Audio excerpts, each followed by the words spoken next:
নবম, দশম ও এসএসসির প্রিয় শিক্ষার্থী বন্ধুরা, আমি জলিল স্যার ফিজিক্স স্পেশাল কেয়ারের পক্ষ থেকে তোমাদের আজকের ক্লাসে স্বাগত জানাই।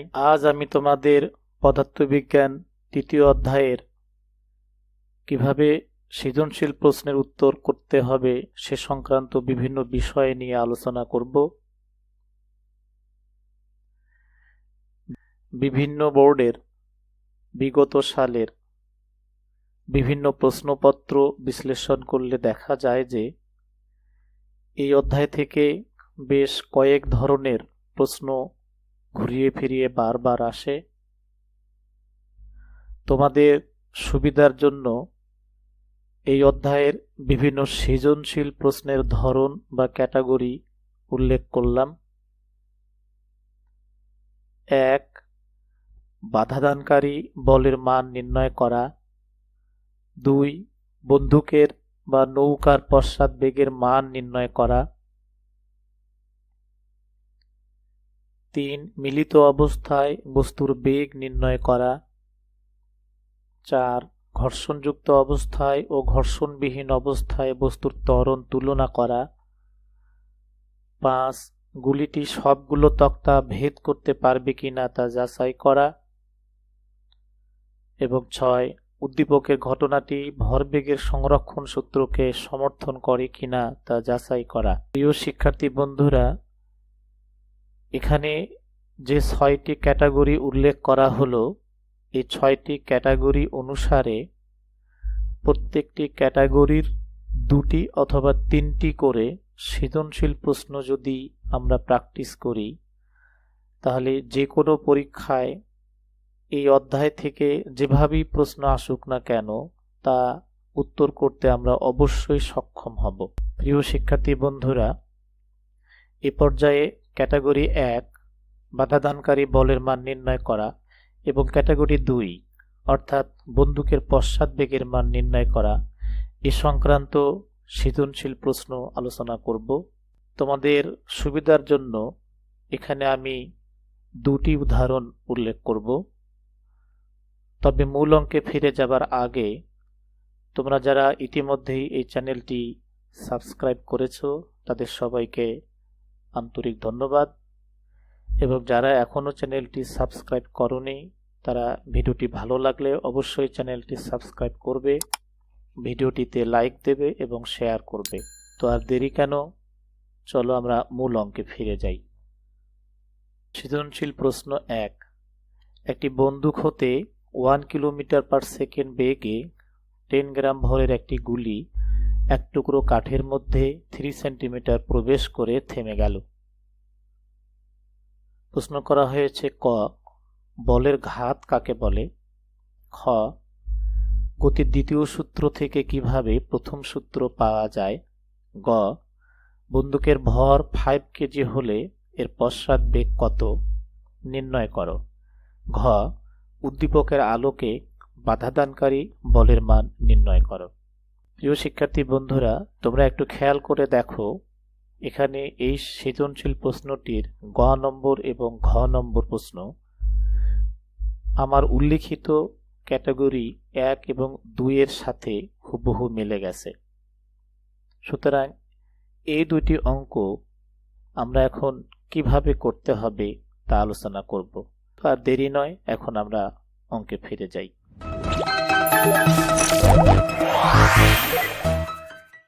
প্রিয় শিক্ষার্থী বন্ধুরা, এই অঙ্কটি করার জন্য প্রথমে আমাদেরকে উদ্দীপকটা অনেক ভালোভাবে পড়তে হবে।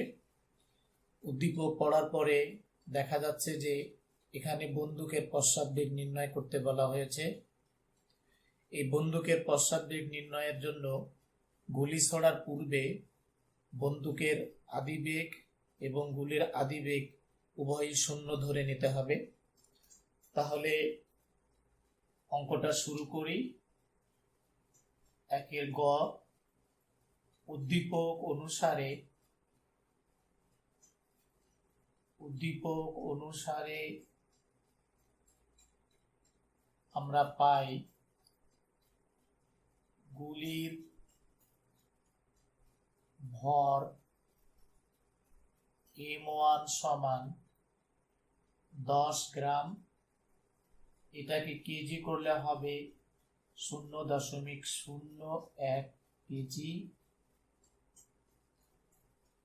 গুলির আদিবেগ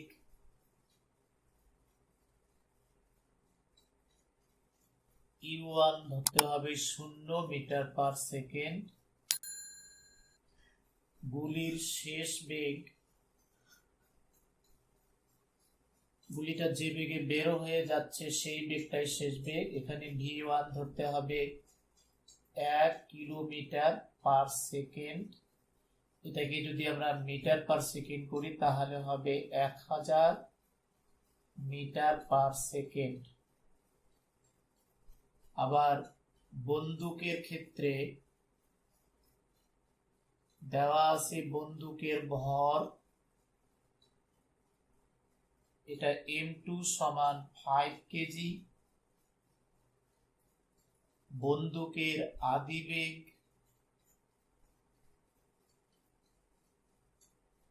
এটা ধরতে হবে U2 সমান 0 মিটার পার সেকেন্ড। তাহলে বন্দুকের শেষ বেগ অর্থাৎ পশ্চাৎ বেগ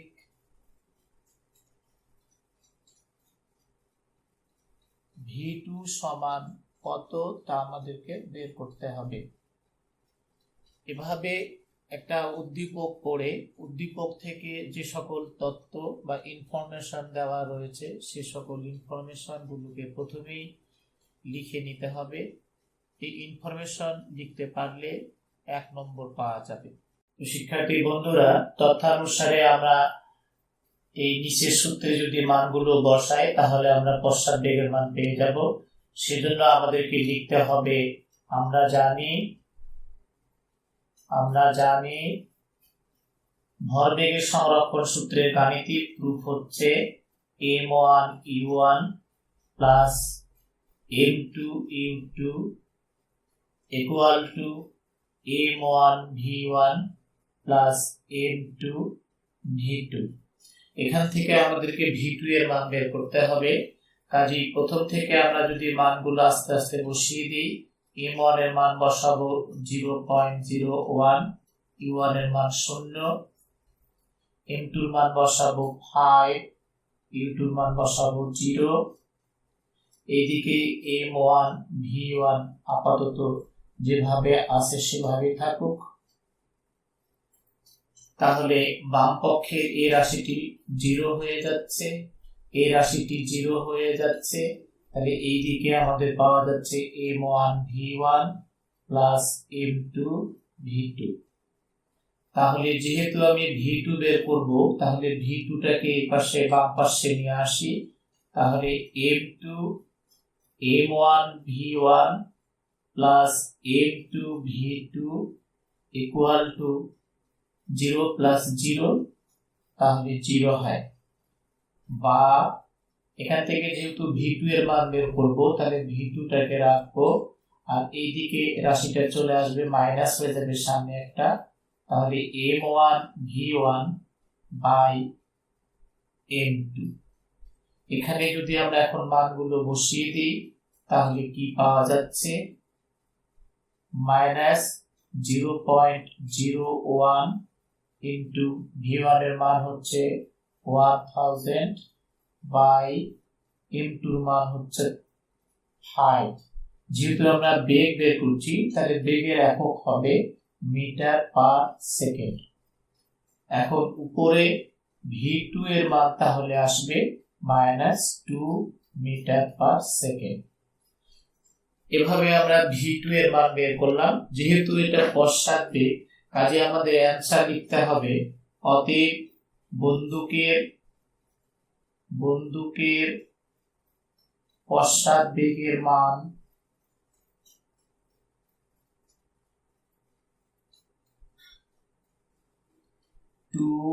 মিটার পার সেকেন্ড। আবার 1 ঘ নম্বর প্রশ্নে বলা হয়েছে বাধা দানকারী বলের মান বের করো। সেজন্য আমাদের প্রথমে উদ্দীপক থেকে যা যা দেওয়া আছে তা লিখে নিতে হবে। এখানে দেওয়া আছে দেওয়া আছে। এক্ষেত্রে গুলির আদিবেগ ধরতে হবে, যে বেগে গুলিটা বের হয়ে যাচ্ছে সেই বেগটাই গুলির আদিবেগ। তাহলে দেওয়া আছে গুলির ভর, এখানে আমরা এম ধরলাম, গুলির ভর এম ইকুয়াল টু 0.01 কেজি। গুলির আদিবেগ এটা ইউ সমান ধরতে হবে 1000 মিটার পার সেকেন্ড। গুলির শেষ বেগ ভি ইকুয়াল টু, প্রশ্নের মধ্যে বলা হয়েছে যে এই গুলিটি একটা কাঠের টুকরোর মধ্যে 3 সেন্টিমিটার প্রবেশ করে থেমে গেল, সেই হিসাবে গুলির শেষ বেগ ধরতে হবে 0 মিটার পার সেকেন্ড। এখানে গুলিটি কাঠের তক্তায় যে যতটুকু ঢুকেছে সেটাই হলো গুলির সরণ। তাহলে গুলির সরণ লিখতে হবে এস ইকুয়াল টু 3 সেন্টিমিটার। এটাকে যদি আমরা মিটার বানাই তাহলে 100 দ্বারা ভাগ করতে হবে, তাহলে পাওয়া যাবে 0.03 মিটার। তাহলে প্রশ্ন অনুসারে বাধা দানকারী বলের মান বের করতে হবে। তাহলে বাধা দানকারী বল এফ সমান হওয়ার, এই বাধা দানকারী বলের মান আমাদেরকে নির্ণয় করতে হবে। বাধা দানকারী বলের মান বের করার জন্য প্রথমে আমাদেরকে গুলির ত্বরণ বের করে নিতে হবে। যেহেতু গুলিটা একটা কাঠের তক্তায় ঢুকে 3 সেন্টিমিটার ঢুকে আটকে গেল, কাজে এখানে গুলির ত্বরণ ঋণাত্মক হবে। তাহলে আমরা আগে গুলির ত্বরণ বের করি। এখন গুলির ত্বরণ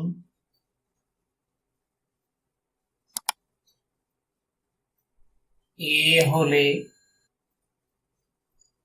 আমরা পাই